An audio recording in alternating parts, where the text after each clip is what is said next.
السلام علیکم میرا بھائیو دوستو، آج ہم بات کریں گے نماز کے بارے میں۔ الحمدللہ ہم سب مسلمان ہیں، کلمہ پڑھے کہ لا الہ الا اللہ محمد الرسول اللہ، اور ہم لوگ 5 وقت نماز پڑھتے ہیں، لیکن ہمارے کچھ ساتھی ایسے جو عشاء کی نماز پڑھتے ہیں اس کو وتر میں دعائے قنوت نہیں آتے، اور دنیا کے کام میں ہم کسی کمپنی میں جاتے ہیں تو کتنا مشکل کام ہوتے ہیں اس کو ہم مہینے میں سیکھ جاتے ہیں، اور یہ اتنا ضروری اور اہم چیز ہے، اس کو ہم سیکھنے کا دعائے قنوت پڑھ کے سنائیں گے۔ آپ سب ساتھی اس کو غور سے سنیں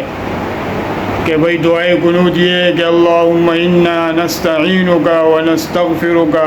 ونؤمن بک ونتوکل علیک ونثنی علیک الخیر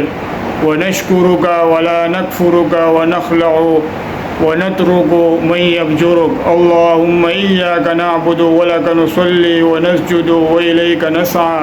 ونخفض ونرجو رحمتك ونخشى عذابك إن عذابك بالكفار ملحق۔ تو میرا بھائیو، یہ پیغام جس بھائی تک پہنچے تو اس کو سبسکرائب بھی کرے اور آگے بھی شیئر کرے، جس بھائی نے سیکھا تو اس کو بھی ثواب ملے گا۔ وعلیکم السلام۔